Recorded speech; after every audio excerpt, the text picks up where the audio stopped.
I'm Aaron Waltke, co-executive producer of Star Trek Prodigy, and I'm here to tell you to live long and podcast.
Well, hello and good evening, everyone. For All Mankind, Season 5, Episode 5, Svoboda is over.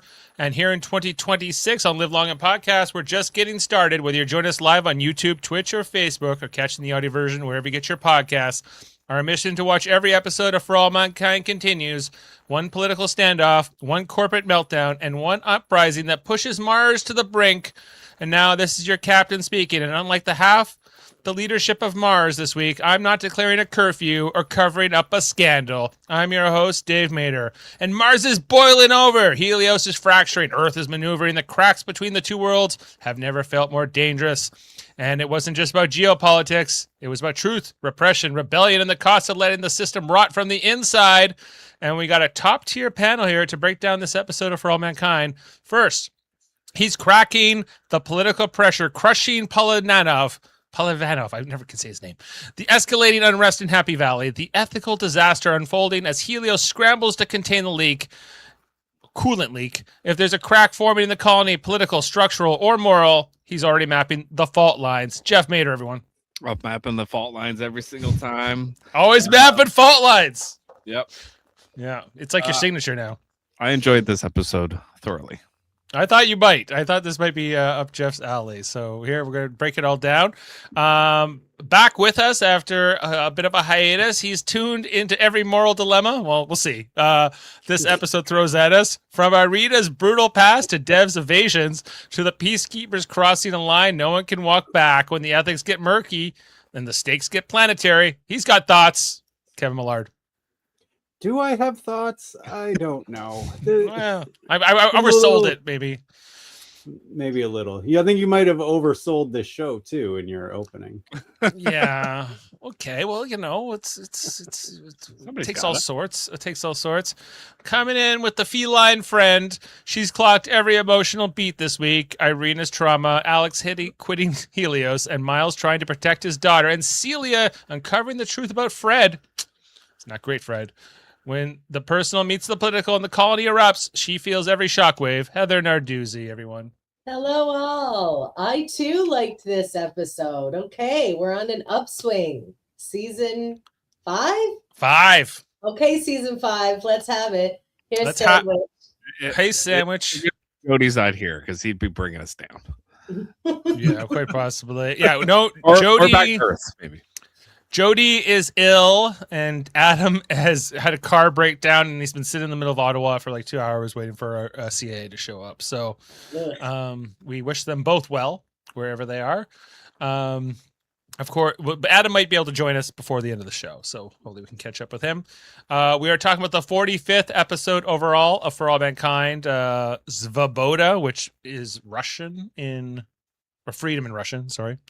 And this aired Friday, April 24th, and was written by Kira Snyder, directed by Sylvain White. Lots happening. Spoilers if you haven't seen this episode For All Mankind. We got Irina is back, everyone, and she had a rough go after the end of season 4 there. She got sent off to the gulag, and we got some serious gulag action. There's all this. So at the end of the last episode 2, there was the leak from Helios about them planning to replace everyone with automation and shut down the colony over the years and everything else. So that's playing out throughout the episode. We'll find out who knew, who didn't. Palmer is going after Lily and Miles and the whole Dale family. And that gets there. What else is going on? We got Irina and Aleda going at it, picking up their old Margot feud and whatever else. And the episode ends with a huge friggin' riot in the main promenade against the protesters and the oppressive forces of the MPK. And Boyd. Celia Boyd, she figured out who hit her over the head with the pipe. It was Fred, her partner. And he feels kind of bad about it. Does he? Does he? No. Maybe. No, he doesn't. He's He in too feels deep. bad he feels bad he got caught. Yeah. We're finding out that Palmer, is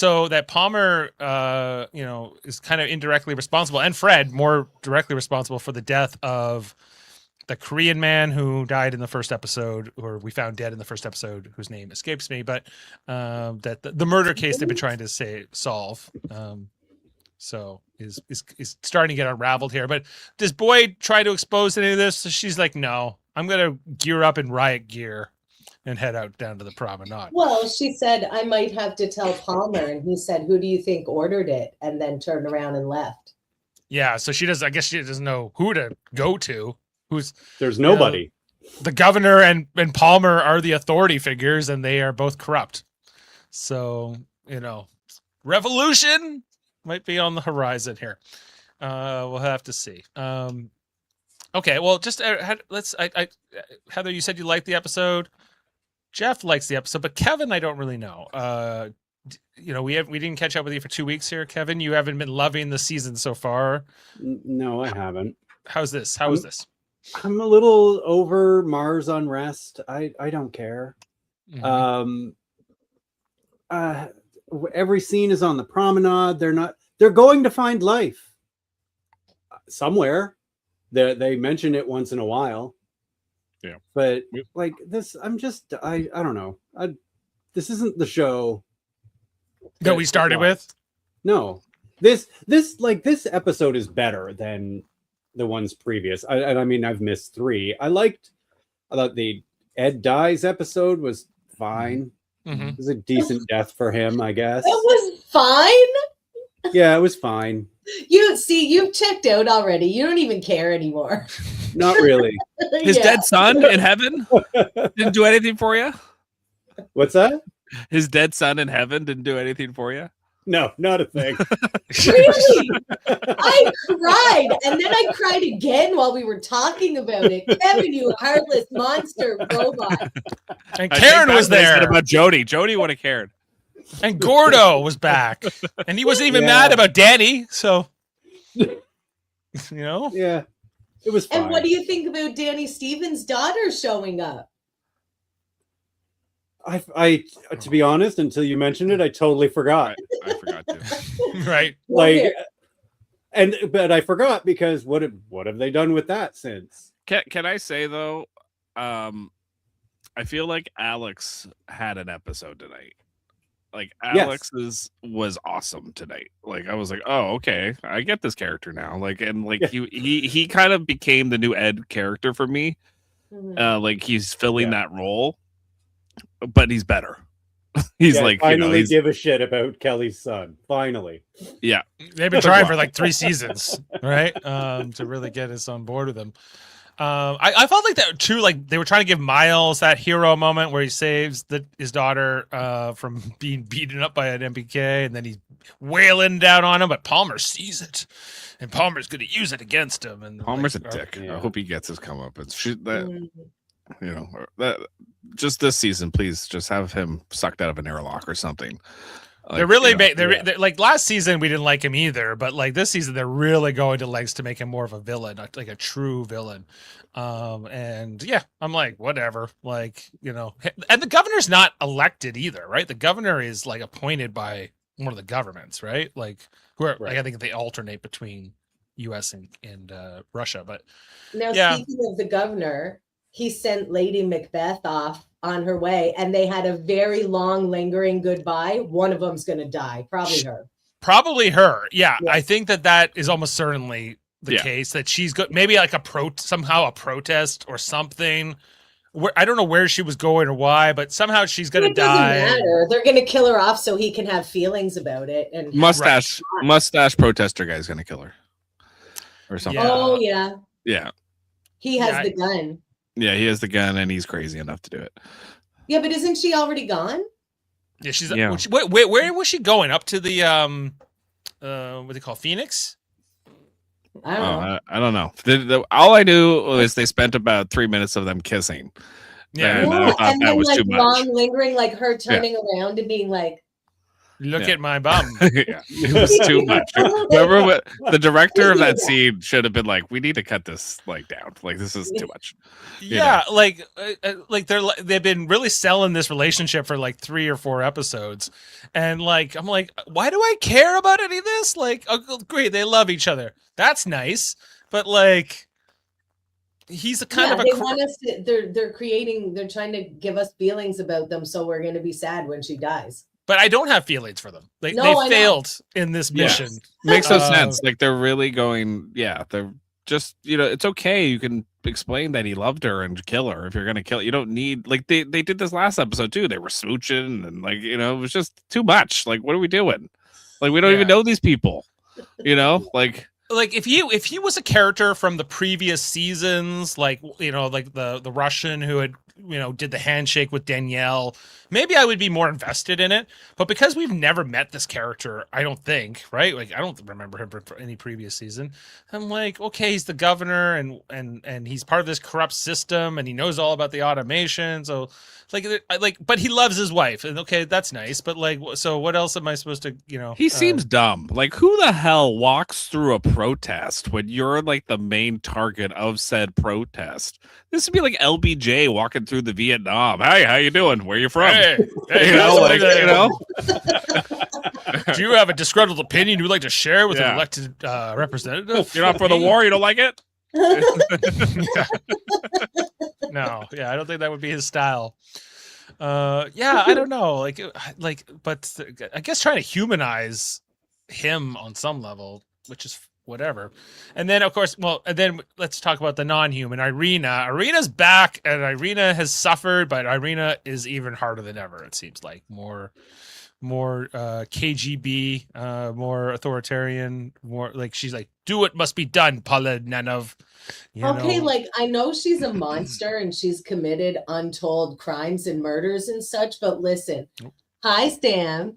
It is amazing that she got a tooth smacked out of her and then used it to tap on the pipe to her KGB friends so she can get out of there. That was cool. Good job.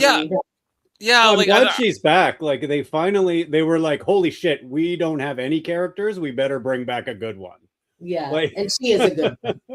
She was one of the best parts, I think, of season 4, and but I thought her story was over. I guess it's not, right? So we're gonna get more into that. Will Aleda get revenge on Irina, or sort of even for everything that went down? I think it's gonna go the other way. Or will Irina get the best of Aleda? I think, because Irina's has no morals. None. Aleda is not playing it right either. She's letting her know how much she dislikes her, and that's not smart. You're dealing with a super spy. You don't go, hey, I hate you. It's not smart. I get it. I get why she hates her and everything, but you don't tell her that. You don't show it to her. Right. Yeah, I don't know, like Arena, like, okay, and like, I'm just trying to, how she gets out of the gulag. So her tooth gets knocked out. She's able to tap back on the pipe to another prisoner or to someone who's trying to help her. Is that what's happening?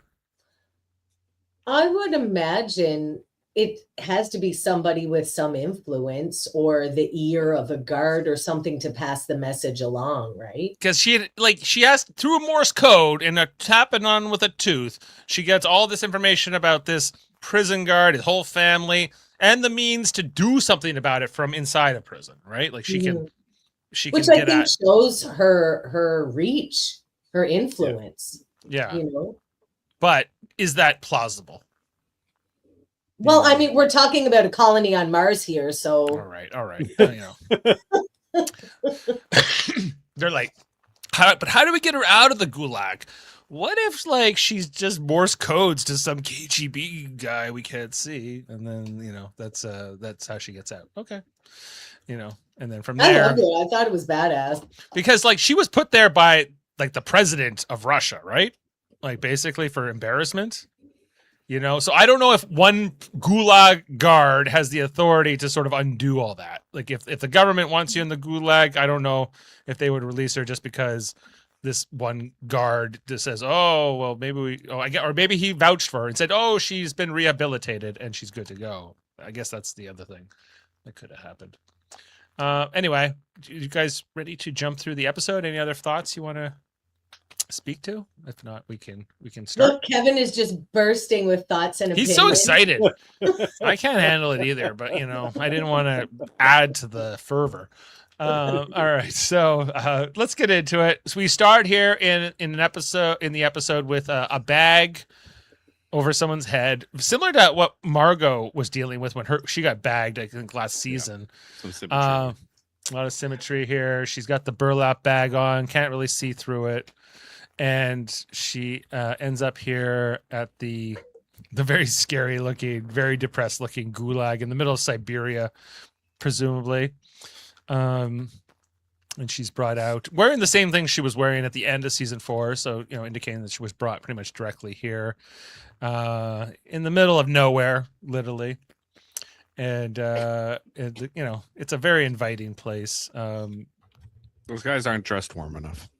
No, I would say they're not. It's very cold. Siberia? No way. Yeah.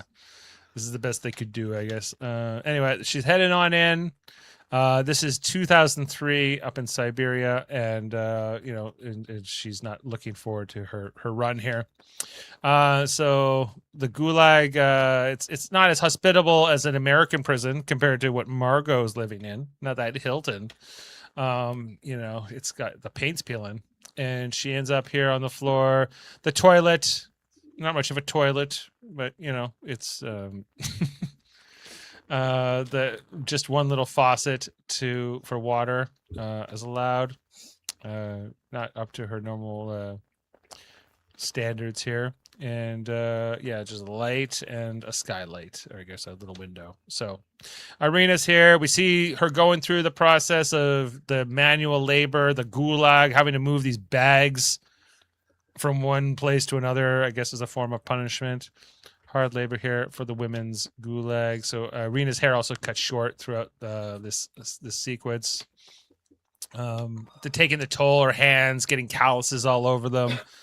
You know, but then she starts hearing the tapping on the pipe. Someone's trying to talk to her, but she has no means, I guess, to tap back. Like in this cell, they don't even give you anything. Like even when they feed you, it's just like a plastic bowl. It's with no spoon. So there's not a lot of ways to tap. She could use a button. I was just thinking that. I was just looking at that button. That's not a tooth, though. That's not not as good as a tooth. As cool as a tooth. No. Her food is like this borscht soup that comes through. We get this a few times. I don't know how much she likes it. She kind of you know, doesn't give a great response here. Then we meet her the guard who's trying to get her to confess over time. You know, Irina being a powerful KGB agent in the past does not like taking guff off this young guy. She's saying this is an outrage. I can't be treated like this. And he says, "Oh, you're being rehabilitated." And she says, "How long will that take until you are rehabilitated?" "I'm not scared of you," she says. "I was running security at Star City when you were a pimply teenager fucking the family goat." Like, which, you know. Do they fuck Which goats a lot in Russia? I guess they fuck He goats does. when they're teenagers only. And then they Right, mature only out when of they're it. She Coming of she age. knows everything about him. Yes. All his family. He's like, how did you know that? Yeah. So he gives her a big smack across the face, and we'll find out that she gets beaten many times by this guy over the course of her stay. You know, so then it kind of goes through like a repeating cycle: food, hard labor, her trying to This is clean up. really bleak montage. Oh yeah, Yeah, as far as prison montages go, this is a rough It's one. bad. this is a rough one, but you know she is a monster, so I don't know. It's a little easier to take. But like I said, I think in the first season, first episode of the season, the theme of this season is going to be prison and like riots and you know, Yeah. that sort of revolt Yeah. and revolution, all that. Like that's the theme of this season. Mm. And here we are with a prison montage to start off this episode, and then we end it with a big protest. So like, you know, they're clearly trying to say that, you know, this and there's a comment by her in this episode about capitalism, you know, and this is what it does. And you know, it creates these systems where, you know, people either make lots of money or they can build cities on Mars that are completely automated, or they end up in a place where you're in prison in Siberia. You know, like, Yeah.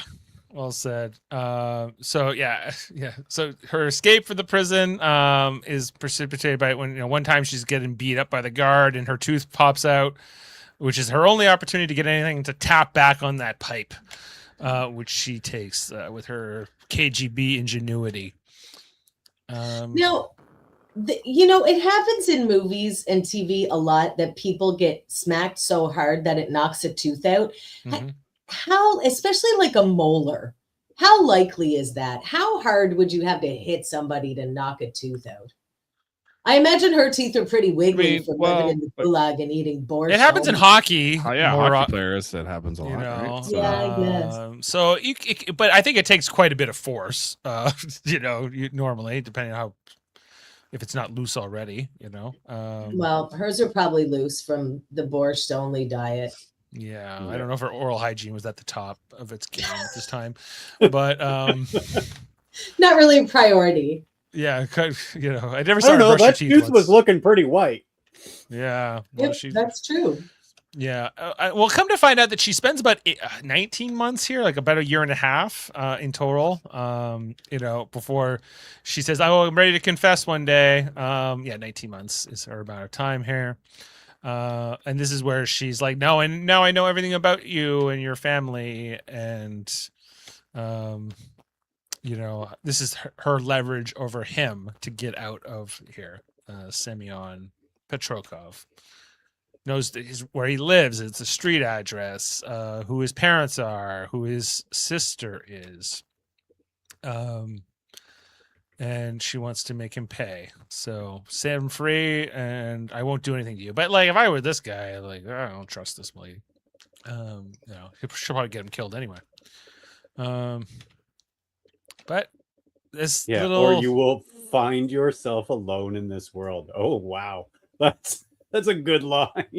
You will bury your entire family, and you will be waiting for a knife in the dark for the rest of your days. That was excellent. Yeah. It I was actually like- reminds me. It reminds me of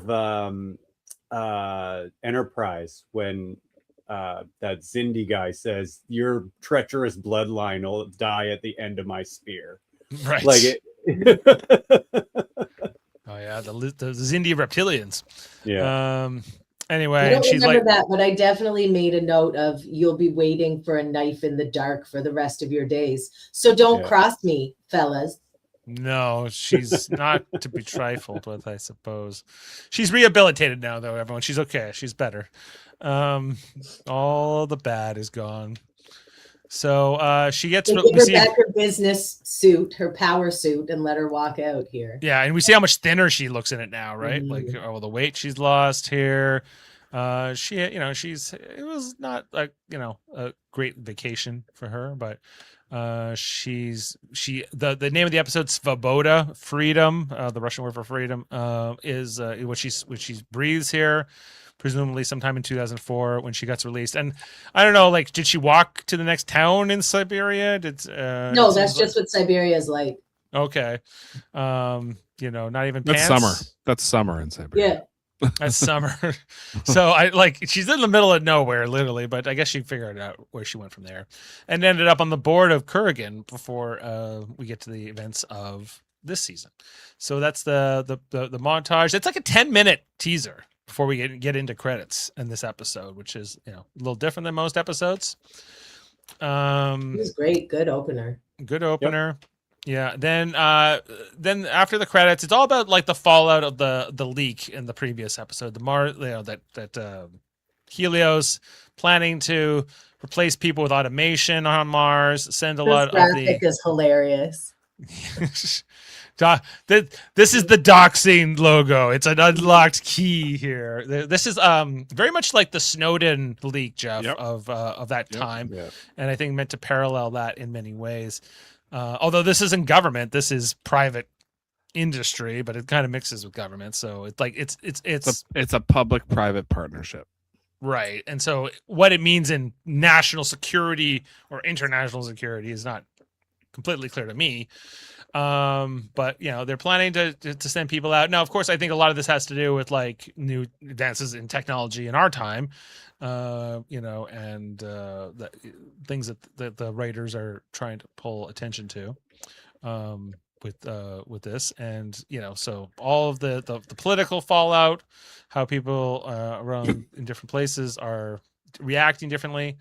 The president of Russia, much like how he was not happy with Irina, he's no longer happy with the governor, who was considered to be his like protege to be like the next head of the Soviet Union. Once the heir apparent, but now he's falling from grace. Russians, Soviets, they do not like embarrassments like this. You must contain things, or they will send you to the gulag. And watch out. We see some more of the news coverage here. A lot of these protest scenes in the episode, with the people calling for free Mars now, and Mars is ours, and all these chants throughout the episode. Also, the one thing I wish they had done is like, what do people on Earth think about this? Because I feel like people on Earth are like, I mean, I know I would not could care less. Why would I care about these people on Mars? I don't know if you would, right? Like it's hard. I'm there might be, but on a planet of a few billion, there might be some people sympathetic to it. Yes, I'd be sympathetic, but I would what do you mean it's yours? Like who's ours? It's ours. Okay. Like, are you staking like your claim as a citizen of Mars? Is that's what I think they're trying to get to, right? There's that scene later on where he goes, "Where are you from?" And she goes, "Mars. I'm from here. This is my homeland." But right. They're not even up to 20 years on this planet yet. Like, it's been 18 years or so. Even Ilya, he's joining in on the chance. He's not going to cash in those Helios stock options that Dev gave him last season. He's here to stay. Everyone's pissed off. Alex shows up here. We see him look at the memorial for Ed. It's still up, although that will get torn down by the end of the riot. As people will land on it and everything else. He ends up here with Lily, and there's the peacekeepers looking on. That they think they've gotten away with releasing all these files, right? Like neither of them are in trouble yet, so they think for the time being that no one knows it was them. We'll come to find out that everyone knows it was them, or at least the authority figures will deduce it very soon. There's only so many options. Look at this sign down front. This is where we live, assholes. Yes, fuck Helios. Well, there was another one on the previous screen I thought was fun. Where is this? Peckers go home. That was my favorite one. So I do like the no robots on Mars, no automation. Exactly. No Like that- RoboCops, or RoboCops will be next, or something. like this is the thing. Like why do the MPK police here or whatever? Like shouldn't Yeah. they also be against all this automation? They're gonna have to leave. And then like we do get that scene with Palmer. But Well, like, even Boyd and Fred here, they talk about it, right? Right. You know, where this guy, you know, and she's like, "Are you okay with all this?" And he's like, "Yeah, whatever." Like, you know, it's who cares? All the Uh, people in ICE shouldn't be okay with what's going on in Exactly. the state, but they are. exactly. Yeah, there's Yeah. definitely a parallel there. Like that's the main thing. It's like even Boyd here, like when the riot, she puts on her gear and she doesn't agree with any of this shit. She just wants to solve the murder case. That's all she cares about, you know. Yeah, but like she goes and does it. She goes and does her duty, you know, and you know, but she doesn't want to. She doesn't actually like believe in that. But you know, she wants to keep her job because she wants to stay in good standing because she's had issues with that in the past, and that's kind of how they control you. And so, like, there's a lot of great themes throughout this episode of like how we end up with these situations. Well, I guess how do people rationalize? Like, like you can think whatever you want about Fred. I think like the writers want us to interpret him as a well-meaning person who's fallen into corruption because, hey, got to pay the bills, got to listen to the boss, whatever. Like, I don't really. I did not get. I feel like he's just a scumbag. Well, he is. He murdered somebody, and he's letting another guy take the fall. accidentally murdered. Yeah, but For it. like, Yeah, but it did was he after he was. accidentally let Lee take the fall for it? Yeah, Did he just like Yes. fall down and that happened? Yes, I'm interpreting what I think the writers want us to think about him, Yeah. not what we actually think about him. and I which think the writers want us to think he's a scumbag. Like that's why I don't see like that point of view. Like I feel like we're supposed to be conflicted. I feel like what you're trying to say is like Boyd is supposed to feel that way. Like Boyd. Well, like, she's our point of view character in this relationship, I suppose, right? And because you know he only really interacts with her, right. and you know, and I think like I guess it's also like the fraternity of being a police officer and wanting to, but like there have been corrupt cops for all time, and there still are, you know, and so like it can't be the first time she's ever run into this, you know, maybe it is, I don't know, but like she seems to want to believe him or something. Well, give him the I mean, benefit. the fact that she went and like asked him about it before, like she like got more evidence and like really could have nailed his ass, you Mhm. know. And instead, she was like, "No, let's talk about it." And then she finds out things. Then she says she's going to go to Palmer, and then you know, like, and then he's like, "Who do you Right. think is even more corrupt than me?" Palmer. Assuming he's telling the truth about that. Yeah, like, right. You know, Which I right? think he wasn't. You think that Palmer didn't tell him to do it? I think that was his last chip. That was his last card he could play to get her to stop. Yeah. You know. Maybe. Like, I guess, you know, we'll find out probably soon whether Palmer is actually in on it or not. It seems plausible that Palmer could be, knowing what we know about Palmer, especially after this episode. Speaking of Palmer, here was where Miles went to go see Palmer in their secret backroom meetings here. You know, and because I guess Palmer's only informant on the underworld of Mars is Miles, the former, you know, owner of the black market. I guess this being this room that they meet in being the old speakeasy that they used to run back in the day. Anyway, and this is where Palmer reveals that he knows that it was Lily, Miles's daughter, who released all the files. She works for NNC. It was an illegal release to the press. This is, you know, very much, I think, you know, the Snowden leaks of around this time. Was that around 2013, Jeff? 2013. Yeah. Yeah. So, you know, similar things here. And that major prison time is being threatened against Lily. You know, and Miles does not like it. He throws Palmer against the wall here and holds him up. But yeah, that's how to get leniency. That's how you get leniency. Yeah, but I don't know. But Palmer doesn't do anything about it, and Miles doesn't really do anything about it either here, anyways. And Palmer, well, other than Palmer just says, give me that information I want about where Lily got the information from in the first place, which was Alex, or that he's going to throw the book at Lily, basically get her, deported and sent to prison. So I don't know. Then we got Dev. We're like, did Dev know about the plans for automation last episode? Did Leda know? Well, this is the scene where we get that all breaking down from us. We see Dev looking out the window, and then Aleda is here to see him, and she didn't know anything about it, which he's very upset about as the CEO of Helios, that she didn't know about this. And like, she even says, like, if the stockholders found out that she didn't know about this, like, their stock price would drop like crazy just from that, because it would seem like the company's not working together. Does she not know this guy? Like, she knows he doesn't give a crap about that. Yeah. Like he like, this is unbelievable from Elena. Like, she drove me nuts in this scene where it's just like, what this guy's about. Stop it. Apparently she didn't, like, according to her, and they have a little bit of a back and forth here, but I don't know. Like, it was, I agree with you to an extent, Jeff, that like, that she, like, do you not know who you're working with here? And what did you think Dev was into? And he keeps talking about his plans to build his mega city, his Lego project, as Aleda calls it.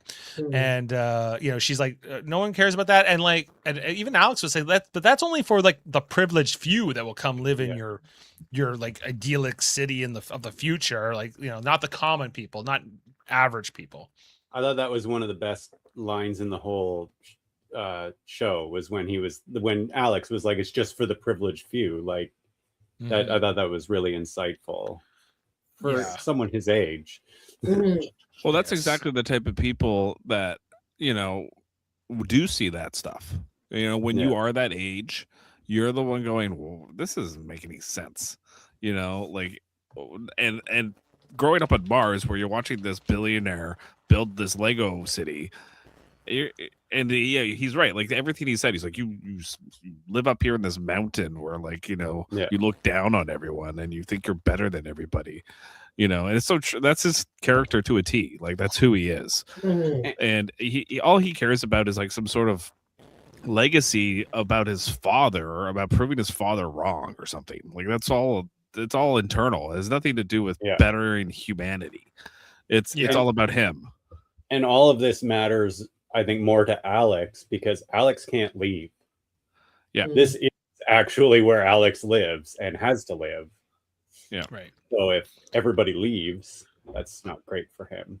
No, yeah. So I don't know. I feel like Dev is emerging more and more as a villain. He has been like not always the greatest guy anyway, but like he's been the villain since his first appearance day. Well, I'm waking up to all that now, I guess. I thought he might be a force for good, but maybe not. Anyway, so this is the next scene is when the Kurgan board members, including Irina, show up here. And here to visit the cute little colony, as they say. Irina here, we see her now at this age here in 2012 for the first time. She's seen Pelinat. I can't ever say this guy's name, Pelinanov, and who he knows from his days as a cosmonaut, and much to discuss. That's just never a good sign if you say we have much to discuss. We'll find out that the governor's wife does not like Irina. Most people don't like Irina. She's KGB. Well. Irina introduced herself or spoke to the governor and had an extended conversation, and then she goes, "Hey," to the woman, and then leaves. Yeah, she like deliberately snubbed her, and then they're walking behind Irina. They're 2 feet behind her and having a wide open conversation about her. Yeah, like no way Irina can understand. This bitch is tapping on a pipe with her tooth. She hears everything. She did. She's like, I'm killing that wife. Can't wait for that to happen. She probably will kill the wife. The governor's like, oh, I can handle her. I handled her for years. I know exactly what to do. You never leave the KGB. So, the indication here, Irina still up to her KGB ways. So this is, and then we have this meeting here between the Helios people, the governor, and the Kurgan board members, bringing Aleda and Irina together for the first time since the end of season 4 when Margot was arrested and everything else. And Aleda knowing a lot of the stuff Irina's done, in particular the murder of Sergei at the last season too. And all the things that played out that, and ruining Margot's life as well. Anyway, so what's their squabble about in this scene? I'm trying to recall. But Irina kind of tells Aleda off. Oh, like it's about the leak, right? It's about one of your company members leaked it. We want to know who, and Aleda says, "No way, you're going to be going after my employees. We're Americans, and you can't affect our rights like that." Typical governments and corporations worried about who broke the, who do they need to punish? Who needs to be punished here? Considering this woman just got out of a prison, she's, she just does the same thing that was done to her. It's, if you're not the boot, you're the one getting, stepped on. I don't think her time in the gulag did anything to change her worldview. No. But Dev goes, "Don't worry, everyone. I know who did the leak already." And we're going to find out that Dev is trying to protect Alex, because Alex comes into Helios. We can see all the spray paint there. And he thinks that they're on to me. They're going to catch me, put me in jail. He goes to his desk, and he had done it from his supervisor's computer when he accessed the files previously. So she's kind of getting the blame, and Dev shows up to "Hey, can I talk to Alex?" And Dev reveals that they think it's her, but they're gonna figure out it wasn't her, because I know it was you. But so I guess Dev is putting the blame on her temporarily, but ultimately she's not going to face consequences. He's protecting Alex here. And this is kind of what the conversation we were talking about earlier, where, Dev is trying to build his city and protect his legacy and his father and everything else.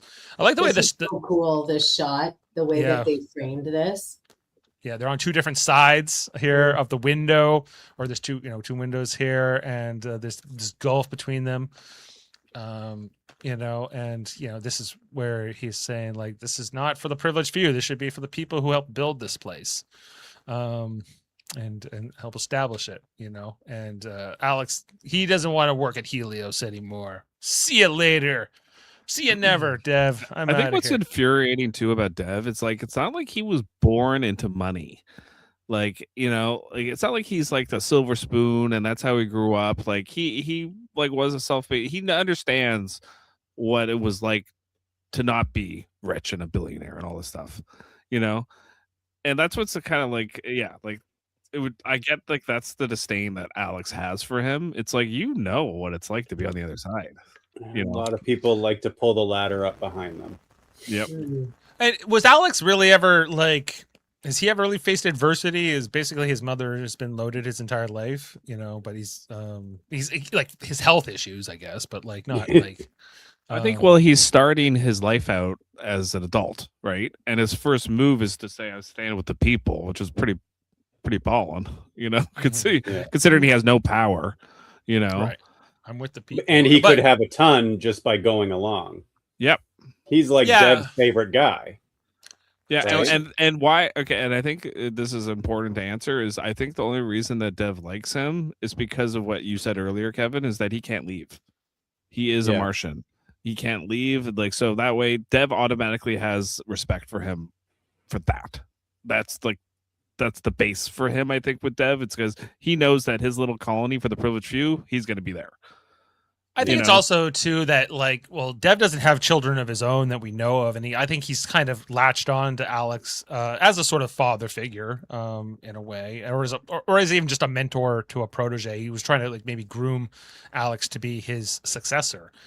And Alex walking away here, probably not the best for Dev's plans, because who's gonna rule Mars once Dev's gone. Yeah, who's going to be your little Mars baby mascot? Right. Dev has no answer for that. Okay, moving on to the next scene, which is we got Lily here in the promenade. There's all the protesting going on. We see Miles looking at his daughter. He hasn't had time to talk to his daughter about, the fact that the Palmer's onto her.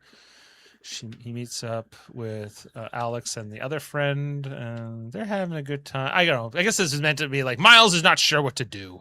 And then he comes back to their domicile, and he starts drinking before he starts searching his daughter's laptop to figure out if he can help her. Oh, we have an arrival, everyone. Let's bring him in here. Whoops. Oh, there we go. Oh, we lost Kevin. No, I'm still here. Okay. And Adam is still in his car. Yeah, but I might as well join because I'm going to be here for a while, apparently. So, hello. Are you stuck on Mars? Is that's what happens? Is Mars yours? It kind of feels like it because, downtown Ottawa, apparently there's no tow trucks available. But anyway, I'm waiting for roadside assistance. That's crazy. Like, there would have been 6 tow trucks there if you were in Toronto in like 3 seconds. All fighting for me with all hands in fighting hand. for the fare, right? That's right. I guess Ottawa works a little differently. Well, Adam, let's catch up with you about this episode. What did you like it? Did you not like it? I did like it, actually. It was a very slow drama. It didn't need to be on Mars. It could have been anywhere, but it was still very interesting. Yeah.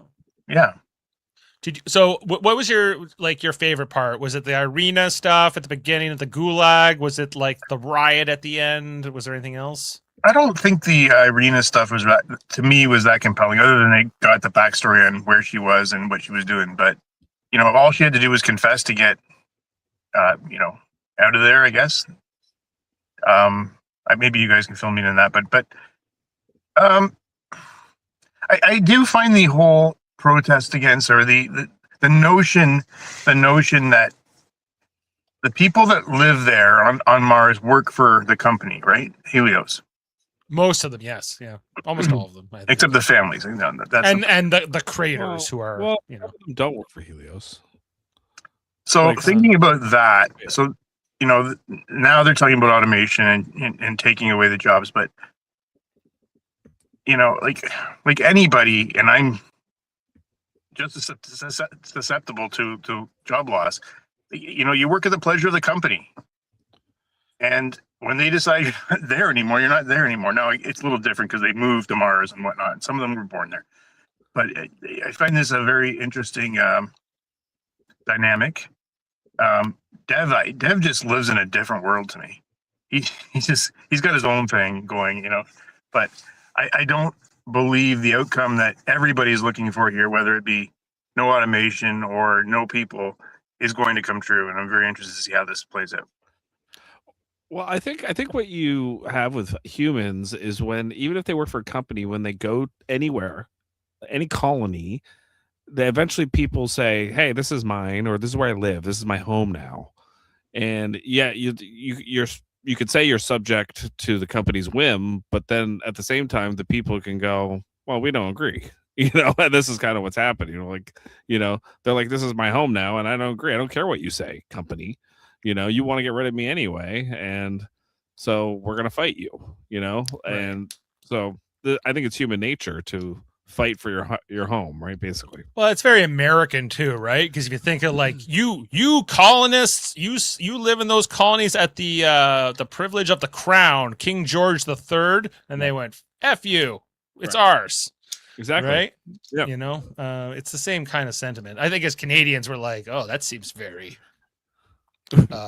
upsetting. Why can't we just slowly wait for them to stop caring about us?" And peace, order, and good government, Dave. Yeah. We'll keep a representative of the king. That's okay. It won't have much power, but you can. But on paper, all the power. Right. On paper, you can be in control, but not really. Yeah. So okay, all interesting. Do you want us to resume with just where we were running through the episode? Yeah, please. I'll just catch you in as you go. Okay. All right. We were just at this part where where is it? Oh, there's where Miles, he takes a big drink here before he and he got the pinky finger up in the air too when he's taking the drink here. No, that's his index finger. Oh, it's his index finger. All right, I thought he's not as classy as you thought, Dave. Yeah. No, I put the pinky up because I'm classy, but I thought no. You've Miles, got British heritage, Dave. You got to use a pinky. He's a It's British true. actor too. So maybe it is a British thing. I don't know. Maybe it is. Okay, so anyway, he goes into his daughter's room, which, by the way, great. I guess she shared this with her sister, but it was a big room. Tries to get into his daughter's laptop, but can't get past the password, basically. Password? Well, what would her password be? Maybe it's I love Alex forever or something like that. But no, then she comes in and she's all upset. You're going through my stuff. How dare you? But he's like, you are looking at serious prison time because they know that you are the leak. So I'm trying to help you to see if I can give up who your source was. She says, no damn way I'm giving up my source. I have journalistic integrity. So this was very interesting to me too. Just if you don't mind me diving in here, because like the fact that she seemed very surprised how much trouble she could be in. Yeah, she was very surprised by this. Because you're just releasing truth. You're just releasing things. Like, I don't know. Do you think Snowden knew he was going to be in trouble? Well, but Snowden, Alex is the Snowden in this scenario. Right. Glenn Greenwald would be her. No, okay. Glenn Greenwald is still free. You know. They didn't take out the journalist has more protection here. But maybe not. But not on Mars. This is the whole problem. Is they're not in America. There is no First Amendment, none of that exists here, Right, so all of these, it's basically the Wild West. It's international waters is basically where they are. Yeah, I went over it I missed it in the conversation with Palmer and Miles earlier, but Palmer was like. I joined the police force basically because this isn't a place to live. This is like a temporary base. We're not here. We're here for a good time, not a long time, And let's start beating out of people any sense of of self and place and identity. But that all changed when they did the operation to make the asteroid stay around Mars. That was right. That was the whole point of bringing the asteroid to Mars, right? But I guess they're like, no, it's whatever. I guess it's costing more money. And the dig that he has at him about what was the girl that should have killed Palmer last year? Oh, Massey, where she's gonna join Massey in this cell or whatever, and she'd be in prison with Massey, where she belongs. And remember, Dev has always been the villain. He whipped all these people up into a riot last season to steal this fucking asteroid just to get rid of them all in this season. This is true. He's always been the villain. Always. Well, good point. I just didn't see it. I didn't see it fully. Dave just wants to think the best of everyone. I do, until they give me a good reason, right? Well, he gave you plenty of reason. Yeah. Well, the workers are uniting everyone here. And Boyd is this is where Boyd is working the mystery, the conspiracy case. She comes to the spacesuit requisition guy, who I think she flirts with to get this information because she wants to see the logs of the spacesuits when they were taken out. I wouldn't say she's really flirting with them, but she's kind of appealing to his sense of I need this to make my nut. Can you help me? And then just kind of stands there and stares at him, hopefully, until he lets her do it. Right. But this is a pretty sexy man with this mustache, right? Come on. Seems like Boyd's type. No. She's gay for sure. Well, we know Fred said she hooked up with somebody. I just don't know who yet. So we'll see if that comes back. It was a woman. That has already been in the show. Oh, I didn't know that. Is it? Yeah. I missed all that. She mentioned Dave can't tell villains or queers. No, not without name tags. I missed that too, Heather, by the way. I had no idea what you're talking about. Yeah. Okay. Anyway, so she goes through the suit checkouts. She starts looking at who, like the day that the guy was murdered, the guy they found, or maybe he wasn't murdered. Maybe he just accidentally died. Or she could ditch the mystery and just use this as like Mars Tinder. She could swipe left, swipe right, you know. And she starts taking pictures here with her iPhone. And then a couple of the MPKs are part of this, and including that guy, Vincent Spano. And then we got Fred Stanislaus. And he was he also checked out a suit that night at 11:39. Fred, not my good old buddy Fred, my partner Fred. What does this mean? Because he didn't know anything about it, according to her. Okay, then we got a conversation. Next scene is a conversation here with Kelly and Alex. Alex is distracted during the scene. Kelly on her way to Titan, a moon of Saturn. Trying to talk about not having to avoid asteroids because they're further apart. Not that they would show us them flying to Saturn. That's not exciting. That's not exciting. What we need is is politics, and that's what we're gonna get. And the promenade. Yeah, and the promenade. We can't afford to show that. Come on. What do you want from us? Anyway, so it's a little conversation with Alex and his mother, and I don't know. Not a great scene. Not a great scene. Like, Kelly just drives me nuts. It's like, what? Why? Like, she's like, things can get out of control, and it's just like, but meanwhile, she's racing toward another moon, and it's just like, if I were in her shoes, I'd be like, I gotta get back soon. Like, I need this, like. But I guess that's astronaut mindset. She's on a mission and just got to focus on that. But I guess so. It's just like, I don't know. Like, it was like her father died, and then she immediately got on this mission to go to Titan, right? So yeah, but remember when Alex died, I mean, Ed had to sit there and wait for months to come back. Yeah. Oh yeah. That was horrible. Yeah. But at least it affected Ed. Like with Kelly, it's like. She's just like, I'm on another mission, and it's like, like, I know she doesn't know about what Alex did, but she knows something's up with him, like in this scene. Like, she could tell. And she's just like kind of like not pressing it. Not the way Tony Kebbell's character is pressing it with his daughter. Like he was a lot more concerned. I know he had more information, but like, Kelly's never been a really hands-on kind of parent. No. She spends most of her time in Korolev Crater looking for life. Yeah. Ed probably raised Alex more than she did. That's probably true.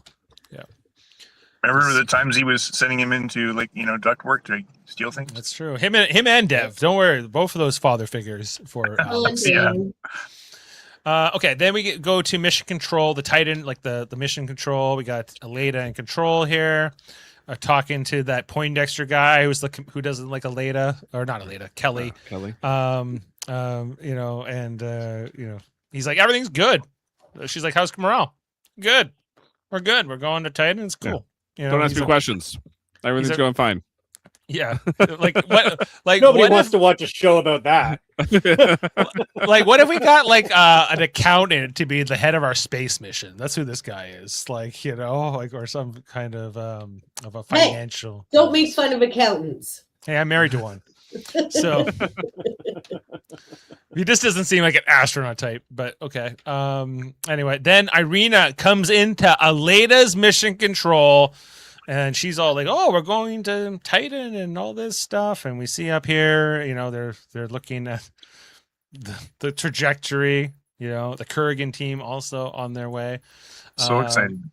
So exciting! I don't think this is to scale, but but that's what it's better than the old whiteboard with the moon on it. Yeah, moon. Marco's not here to draw the moon whiteboard, but like. this is all we're getting of the mission to Titan: diagrams and discussion. Diagrams and discussion, but they showed us so much more of the Mars mission. We felt like we were on that mission more, as the audience. And now they're like, you're gonna watch it all from Mars. You guys are actually right on this because, this is a big deal. We've been going to Mars for how many years, and they finally got there, and then how many seasons, and then they're going to the Titan, and we're barely talking about it. Yeah, it's like it's in the background. But what about workers' rights? Well, I guess that's important too. But anyway, okay. Aleda wants Irina the hell out of her mission control. Tries to go out there, and then she I think as Aleda's walking by, she goes, "Oh, how is Margot doing?" She just said, "How is she?" Oh, how is she? She doesn't use her name, but and Aleda goes, "She's having a great time in prison." Yeah, bring in, you know what? So, she's like, "Oh, I would like to kill her. I would like, she would like to get her for sure." And stealing, she makes she makes another comment to Irina about stealing, right? Like, because originally, like, they stole Aleda's design for like the original Mars mission and all that too. Like the space elevator. They won the contract. Oh, and they won the contract. How do you win that space elevator contract and all that? Yes, I'm sure it had nothing to do with the governor being Russian, and then it goes right to the governor scene. Yeah, and I'm sure there's nothing to do with And then we get 45 minutes of these two smooching. Oh my God. It was so long. It was so long with subtitles, all subtitles. That's the end of the world, but I'm just like, okay, but why? Like, you want me to really care about these two? Like, yeah, because she's gonna die.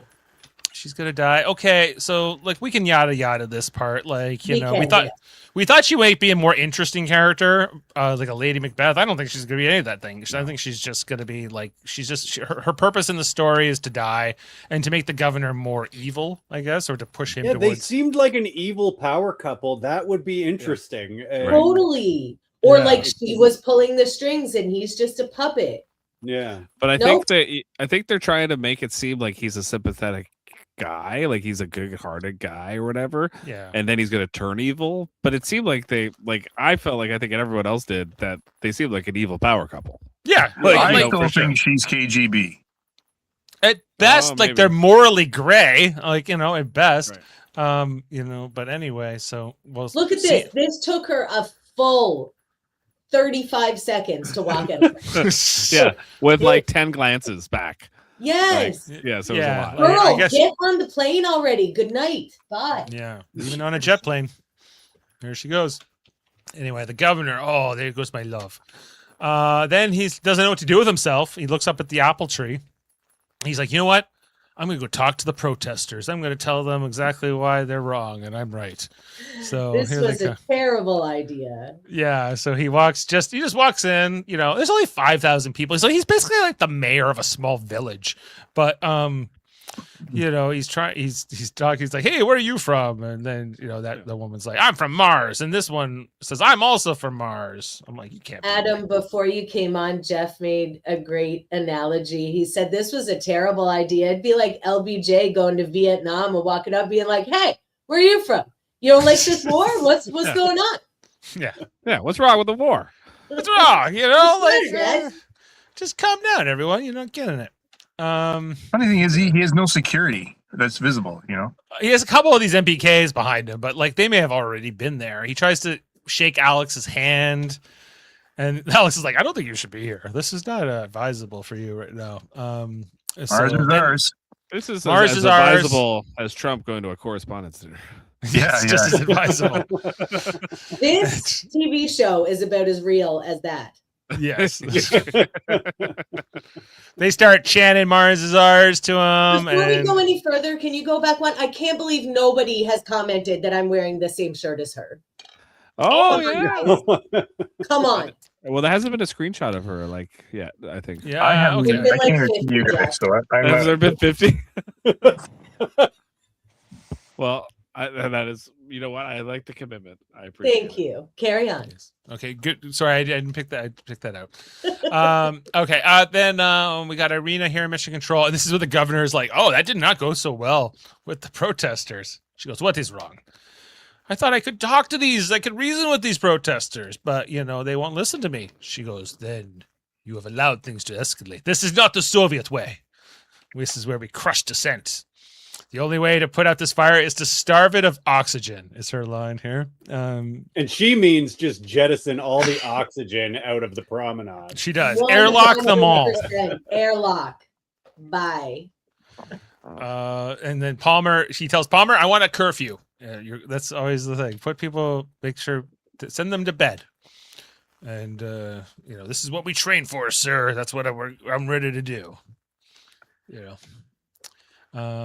Let's hope you made a wise decision for both our sakes. Anyway, then we got Boyd. She's suiting up. She's getting ready to bust some heads, break up this, hopefully peacefully. I'm sure they're concerned. But she pulls good old Fred, her partner, aside and goes, you lied to me about the suit.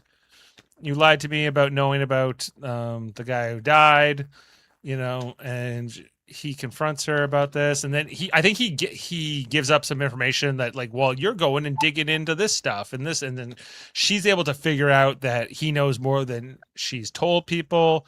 And that the only way he could know that is if he had followed her earlier.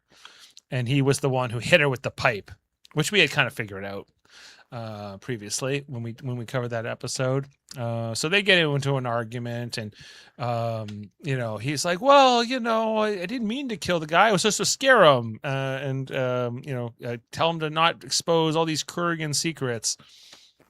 And Boyd, she's been so betrayed by Fred. Poor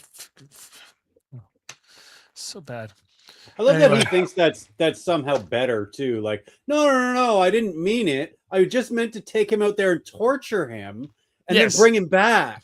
Well, it's better than murder. I'm a good guy. I'm a good guy. I'm a nice guy. Yeah. And just the face he makes here, I'm like, I think the writers want us to think like he's somewhat sympathetic, but you don't have to be sympathetic of him. No, I just feel like he's caught, and that's it. He's caught, but he doesn't get exposed because she doesn't know. To his point, there's nowhere to go to, and there's no time to talk about this anymore. Yeah, there was a murder. Yeah, there was that they pinned the murder on Lee, but forget all that. We need to go bust some heads down in the protest. That's the real priority at the moment. And this scene reminded me a lot of. I don't know if you guys have ever seen the movie Battle in Seattle. No.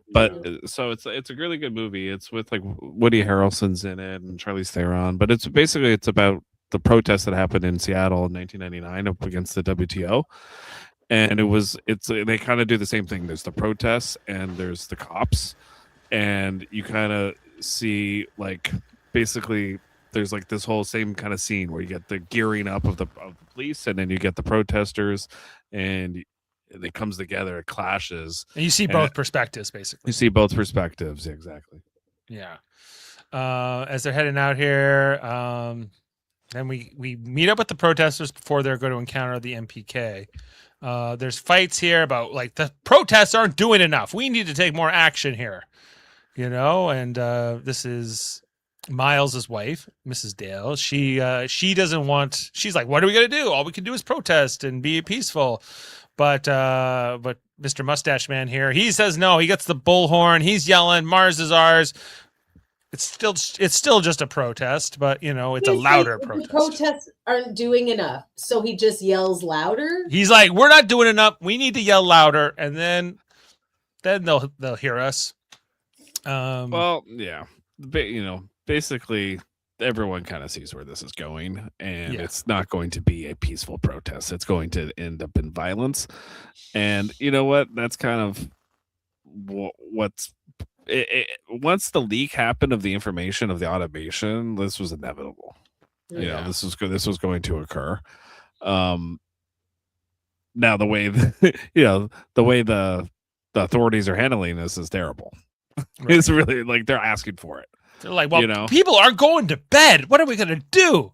You know? And we need the curfew. Alex is the first to see all the MPK coming in with their riot shields and their helmets and their batons. What's amazing to me here is the governor is not smart enough to know this is completely inflammatory. You talk about gas on fire. Man. He's taking the Soviet approach. But okay. The Soviet approach is to remove the air. Airlock. Yeah. Right. So this is a half measure. Irina would say this is a half measure. I think.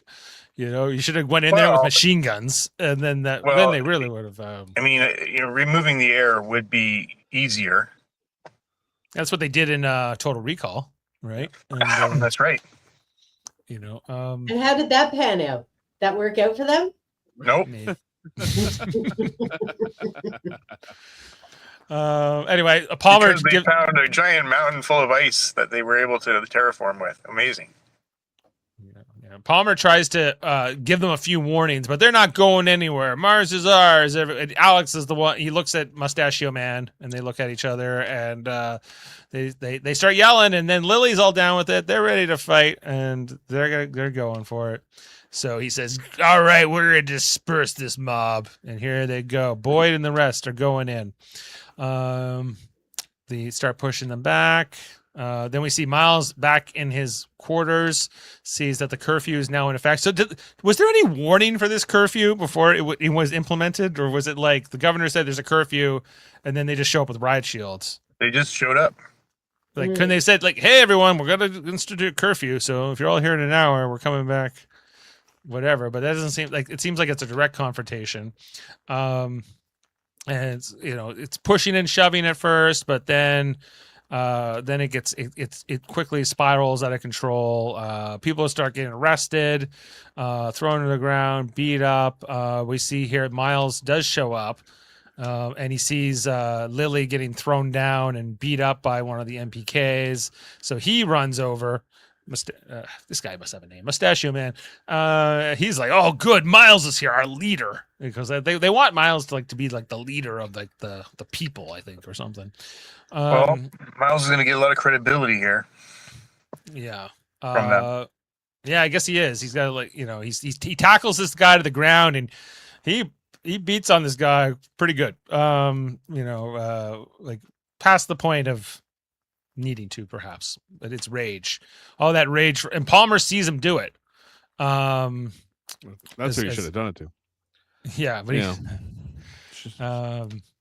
Yeah. As we see here, like Miles, he picks up Lily and tries to get her out of there. As like we see different cops and people getting beat up, and different people being beat up by the cops. Then one of the cops pulls out a gun, and then it really kicks off here. So one person gets shot. Guns in space, great idea. And then Boyd, this is when Boyd thinks it's really out of control. Now the guns have been used. Right. She's like, no, we were just gonna beat them with clubs. Come on, this is much more civilized. Yeah. So they just light brutality. Light brutality. It's a lot better. We see Ed Baldwin's pictures are getting smashed. Everything's going down here, and then some of the cops lose their guns, and then the protesters start shooting the cops, and then Palmer orders a retreat. So did you guys notice that in this scene there was no showing of national brand logos? Oh yeah, I saw Domino's. I think we saw the riot, but I saw Starbucks before the riot started. Before, but I don't think. But after, you're right. We don't see it after. Oh wait, there's Domino's, but it's very dark. It's hard to see. Yeah, the lights are off. Yeah, like this is not a Domino's endorsed riot, everyone. Okay, let's get that straight. You know what? You're Domino's probably Pizza right does not about encourage rioting on this planet or any other. Or any other. Two for $8. Pizzas, wings, or bread. Yeah. So they have at least one gun after this, the protesters, and then the other MPKs, they come in here to the governor and the mission control. They're like, "We have to take you to a secure location, sir," right away. He's like, "I'm not going anywhere. I'm a brave governor who will face the people." And they're like, "Well, that's really dumb." That's like a guy running into a ballroom with a gun, and then you're trying to I'm not being pushed to the ground by the Secret Service. I was, just trying to crouch down or whatever. So that is the end of the episode, as the governor is imminently waiting for the confrontation with whatever is coming his way. And we see him staring it down, and that is the end of the episode. Right. So I don't know. It was we've seen episodes that are more boring than this. I gotta say that for sure. you know. It had a lot of great themes, a lot of like current, parallels to what's going on literally right now. Yes. So, and I yeah, enjoyed that's it for what that. I enjoyed it too for that perspective. I think our criticism of I would rather it be back to more space exploration than just trying to. You're tell the human- wishing for a show that it long ago said we're not doing anymore. We're not doing that anymore. Yeah, that show is over. They It's left too that show on the moon. it's too Yeah. expensive. Yeah, it's too expensive. We can't do all. How many cables can kill people? We can Right. only do that so many times. I was not tired of people being killed by cables and crushed between ships, for the record. Okay? I don't like it, but, it was exciting, and now it's like, it's all... No, you don't like the rioting. You want fancier death. Yes. Yeah, like, more like die... Space deaths, they're rare. We don't get to see Be space deaths creative. a lot. Yeah, but, like, I don't know, like, this This is a show about Mars, and they should be talking about Mars or something else. This is just bringing all the Earth's problems to Mars to do, and we see these every day anyway. So, this is it's like, I'm not minding the drama here, but it's not new. Yeah, like, I think that's all fair. I do think it's on the upswing now, though. The first episode of this season, I was like, oh my God, are we going to have to watch a whole season of this? But I feel like they're picking it up, even though like it certainly isn't at its former glory. They're doing some stuff. They're doing some Nothing, stuff. They're trying to- nothing in space, but Yeah, it's not. I just wish it was more of a science fiction show, like that's all. Like sometimes, but it's not that I like I like politics. I like this kind of stuff generally speaking. But like, I feel like I'm like it's hard to give me everything, like at once. If this was all set on Earth, I would probably be more into it. If it was just like a political drama, I wouldn't be watching it. no, we we're wouldn't be not. watching it, and we wouldn't be talking about it here on this channel, right? Yeah. So we'd probably be on another channel if we were doing it at all. So anyway, is there any trivia, Adam? Do you want me? I know I'm sorry, I've been sort of looking, but one thing I was just curious about, it was, Ronald D. Moore is the executive producer at this point in the show, and I was wondering, did he grow up a union man? Was his parents like and I can't find what his parents did for a life, but he was in the Writers Guild of America, and he did follow the rules of that union very, very religiously. And so there you go, Dave. I don't have a lot tonight. I'm sorry about that. I'm That's on the okay. go. Well, I'm That's really all, I not on the understand. go. I understand. Yeah. I just wanted to give you a chance if you want. Thank Like you. Svoboda, as we mentioned, means freedom in Russian. Freedom. I don't think there was a lot of freedom in this episode. This is a complete contradictory to that statement. I guess because it's Russian, and so it's like the Russian version of freedom, which means you're in a gulag. I can't find anything Freedom about. to obey. I can't find much about Ronald D. Moore's parents. Well, look at the other shows he's done, though. Like, I mean, look at Battlestar Galactica, even Deep Space Nine. Like, I've seen so many things with Deep Space Nine parallels with this season, with occupation, with all sorts of different concepts of labor, and basically. What you had with the Dominion War and like that resistance and the Bajorans. Like, I actually thought that Boyd was gonna tell the dude like you betrayed your uniform. It didn't happen. I was hoping for it. But. You betrayed the uniform. You're right, Jeff. And then you go to Battlestar, is like the whole Tillium ship that they were going to shut down. Like Tom Zarek was going to shut down. And actually had the fleet by the balls by that. Like, it was kind of. Yeah, and the other show Ronald D. Moore did was called Outlander. I've watched it a bit with Jane. I'm not fully. Is that based on the books? All right, guys, I'm going to give my rating. I'm going to give this a 7. Okay, I got to go. My truck is here. Okay, good luck, Adam. Bye. Thanks. Good luck. Thanks. Bye. I didn't realize that Ronald D. Moore did the show for that. I haven't read the books, but several of my friends are into it, and they're really great, apparently. That makes me kind of want to watch it more if Ronald D. Moore is involved. And a lot of it's about Ashley like loves the books and the Yeah.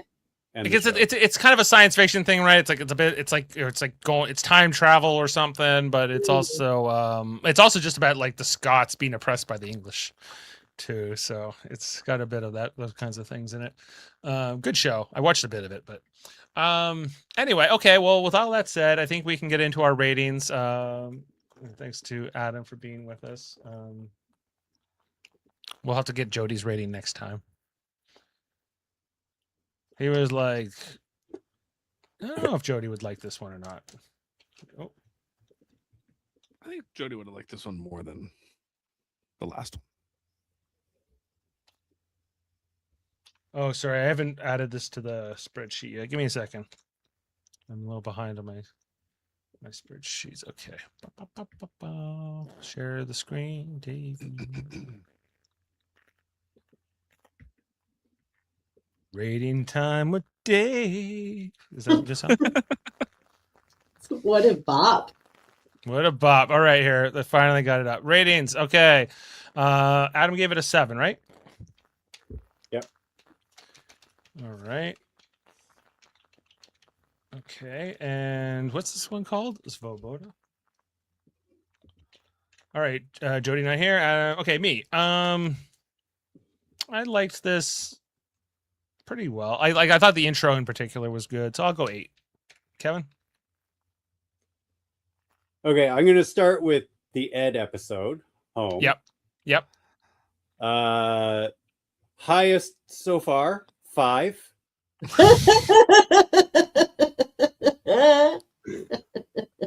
Right. Last week, I don't even remember what happened, so we're going to go 3 on that one. Okay. And this week's pretty good. I'll go 7 this week. It was all right. Highest point. So you're averaging 3.6 for the season to date. Yeah, good. That's about right. That feels right. Heather, you're up. I liked it better than last week, so I will say 8. And Jeff? I'll go 8.5. I'll be the high score. I think I liked it. High watermark. Jeff Mater here. I'm just checking the IMDb score is at 7.3 with 258 votes at this point. It's been out for a few days, so it's not the worst thing. Okay, so that concludes our. Sorry, I mainly voted. Sorry to interrupt, but I mainly voted for Alex and his scene with Dev. Yeah, that him was telling Dev off. That was big for me in this episode. I really enjoyed that. Stand up to the man and the billionaires, you know, like Dev. All right. Well, that concludes our review of Svoboda. Looking ahead to the next episode, it is called No Sudden Moves. And the synopsis is a desperate group of Marsies tries to rectify a dangerous situation. A dangerous situation. Greg, can you go back to that screenshot? She has that look on her face every episode. Yeah. She's always kind of like shocked, but also kind of, apprehensive. She's like she's like worried, but also, I don't know, like hungry. Well, she was hit in the face with a pipe. True. Traumatized from the pipe hitting. That makes sense. Yeah, I'm not always entirely sure what she's feeling in any given scene, but acting. Yeah, that's. I'm not supposed to know. It's meant for that. Okay, and then we have other shows here on this channel. Every Thursday, we cover an episode of Star Trek: The Next Generation. We will be on this Thursday. I'm on with Heather, Jody, and Shaggy, I believe, talking about Remember Me, a Star Trek Next Generation episode where no one knows who Dr. Crusher is. Or nobody knows anybody else that Dr. Crusher knows. It's something like that. Look out for that. Season 4, episode 5 this Thursday here on Live Long and Podcast. Also on the Super Mater Brothers podcast every Wednesday, a sister channel or a brother channel to this one in the United Federation podcast. We're going to be talking about Survivor 50, episode 10, a side dish of chaos. And we'll look out. Mr. Beast is going to be on this next episode of Survivor. He's bringing a double beware challenge. Yep. So that's it You seem tonight. very proud of that. Like that's a good thing. It's horrible. I don't want Mr. Beast on Survivor. Oh Well, man. I can't wait to hear Foster's rant about it. Yeah, when he's it gonna happens. hate it. Oh, He's God. gonna hate it. You think I've already written the intro for him for that podcast, so it's gonna be good. All right. Well, thanks for being with us. Is Kevin frozen or? He Oh. definitely is. No, I'm still here. Oh, okay. Yeah, Yeah. but we were wondering if you were very Yeah, because intently. your camera stopped moving, or he was just like, end the friggin' podcast Yeah. right now. No. My camera's weird. Yeah, no worries. Yeah. It was just like the face you had when it froze. There. Anyway. Oh, it might Okay. not have froze. I was very still. That's just the face he was making. Yeah, it took me a second to clock all that. Okay, well, see you next time here on Live Long and Podcast. Thanks everyone, and have a great night. Bye. Boom. Beam up some Star Trek content with Live Long and Podcast. A roundtable movie discussion with Hey, did you see this one? And take a peek into the darkness with Heard Noise, Must Investigate with Michael Chan. Watch us duke it out on trivial debates. And let's chat about TV with the Super Mater Brothers. It's all here on the United Federation of Podcasts.